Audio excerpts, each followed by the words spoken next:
बुधाष्टमी व्रत कथा तथा महात्म्य। भगवान श्री कृष्ण बोले, महाराज, अब मैं बुधाष्टमी व्रत का विधान बतलाता हूँ, जिसे करने वाला कभी नरक का मुख नहीं देखता। इस विषय में आप एक आख्यान सुने। सतयुग के प्रारंभ में मनु के पुत्र राजा इल हुए। वे अनेक मित्रों तथा भृत्यों से घिरे रहते थे। एक दिन वो मृगया के प्रसंग से एक हिरण का पीछा करते हुए हिमालय पर्वत के समीप एक जंगल में पहुंच गए। उस वन में प्रवेश करते ही वे सहसा स्त्री रूप में परिणित हो गए। वो वन शिवजी और माता पार्वती जी का विहार क्षेत्र था। वहां शिवजी की आज्ञा थी कि जो पुरुष इस वन में प्रवेश करेगा वो तत्क्षण ही स्त्री हो जाएगा। इस कारण राजा इल भी स्त्री हो गए। अब वे स्त्री रूप में वन में विचार करने लगे।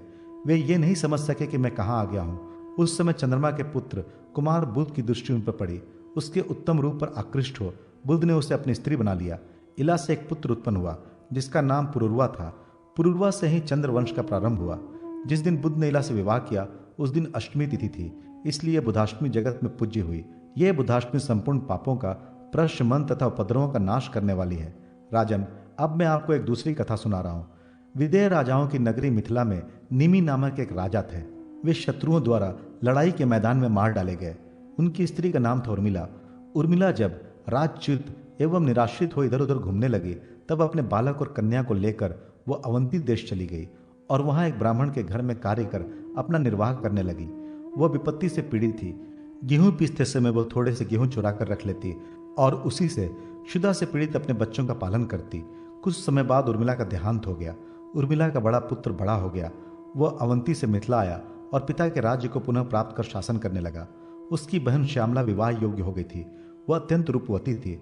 अवंती देश के राजा धर्मराज ने उसके उत्तम रूप की चर्चा सुनकर उसे अपनी रानी बना लिया। एक दिन धर्मराज ने अपनी प्रिया श्यामला से कहा, वैधी नंदिनी, तुम और सभी कामों को तो करना, परंतु ये 7 स्थान जिनमें ताले बंद है इनमें तुम कभी मत जाना। श्यामला ने बहुत अच्छा कहकर पति की बात मान ली, परंतु उसके मन में कुतूहल बना रहा। एक दिन जब धर्मराज अपने किसी कार्य में व्यस्त थे तब श्यामला ने एक मकान का ताला खोलकर देखा कि उसकी माता उर्मिला को अति भयंकर यमदूत बांधकर तप्त तेल के कड़ाह में बार बार डाल रहे हैं। लज्जित होकर श्यामला ने वो कमरा बंद कर दिया। फिर दूसरा खोला तो देखा कि वहां भी उसकी माता को यमदूत शिला के ऊपर रखकर पीस रहे हैं और माता चिल्ला रही है। इसी प्रकार उसने तीसरे कमरे को खोलकर देखा कि यमदूत उसकी माता के मस्तक में लोहे की कील ठोक रहे हैं। इसी तरह चौथे में अति भयंकर श्वान उसका भक्षण कर रहे हैं।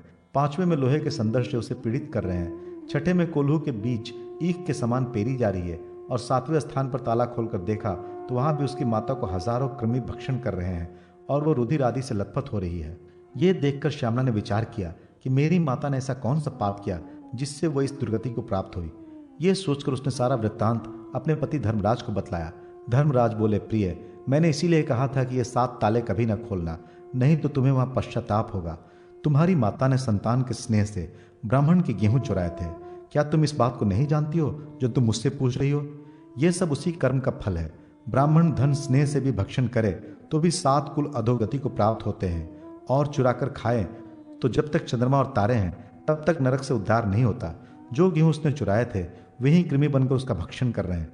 श्यामला ने कहा, महाराज, मेरी माता ने जो कुछ भी पहले किया वो सब मैं जानती हूँ, फिर भी अब आप कोई ऐसा उपाय बतलाएं जिससे मेरी माता का नरक से उद्धार हो जाए।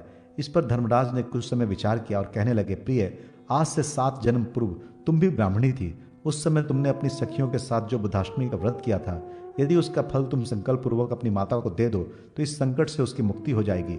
यह सुनते ही श्यामला ने स्नान कर अपने व्रत का पुण्य फल संकल्प पूर्वक माता के लिए दान कर दिया। व्रत के फल के प्रभाव से उसकी माता भी उसी क्षण दिव्य देह धारण कर विमान में बैठकर अपने पति सहित स्वर्ग लोक को चली गई और बुध ग्रह के समीप स्थित हो गई। राजन, अब इस व्रत के विधान को भी आप सावधान होकर सुने। जब जब शुक्ल पक्ष की अष्टमी को बुधवार पड़े तो उस दिन एक भुक्त व्रत करना चाहिए। पूर्वाह्न में नदी आदि में स्नान करें और वहां से जल से भरा नवीन कलश लाकर घर में स्थापित कर दें। उसमें सोना छोड़ दें और बांस के पात्र में पकवान भी रखें। 8 बुधाष्टमियों का व्रत करें और 8 में क्रमशः ये 8 पकवान मोदक, फेनी, घी का पूप, वटक, श्वेत, कसार से बने पदार्थ, सुहालक, खांड युक्त अशोक वर्तिका और फल, पुष्प तथा फेनी आदि अनेक पदार्थ बुध को निवेदित कर बाद में स्वयं भी अपने इष्ट मित्रों के साथ भोजन करें। साथ ही बुधाष्टमी की कथा भी सुने। बिना कथा सुने भोजन ना करें। बुध की 1 मासे 8 रत्ती 1 मासा या आधे मासे की स्वर्णा की प्रतिमा बनाकर गंध, पुष्प, नैवेद्य, पीत वस्त्र तथा दक्षिणा आदि से उसका पूजन करें। पूजन के मंत्र इस प्रकार हैं। ओम बुद्धाय नमः, ओम सुमत्मजाय नमः, ओम दुर्बुद्धि नाशनाय नमः, ओम सुबुद्धि प्रदाय नमः, ओम तारा जाताय नमः, ओम सोम ग्रहाय नमः तथा ओम सर्व सौख्य प्रदाय नमः। तदनंतर निम्नलिखित मंत्र पढ़कर मूर्ति के साथ साथ वो भोज्य सामग्री तथा अन्य पदार्थ ब्राह्मण को दान कर दें। ब्राह्मण भी मूर्ति आदि ग्रहण कर मंत्र पढ़ें। इस विधि से जो बुद्धाष्टमी का व्रत करता है वो 7 जन्म तक जाति स्मर होता है। धन, धान्य, पुत्र, पौत्र, दीर्घ आयुष्य एवं ऐश्वर्य आदि संसार के सभी पदार्थों को प्राप्त कर अंत समय में नारायण का स्मरण करता हुआ तीर्थ स्थान में प्राण त्याग करता है और प्रलय पर्यंत स्वर्ग में निवास करता है। जो इस विधान को सुनता है वो भी ब्रह्म हत्यादि पापों से मुक्त हो जाता है।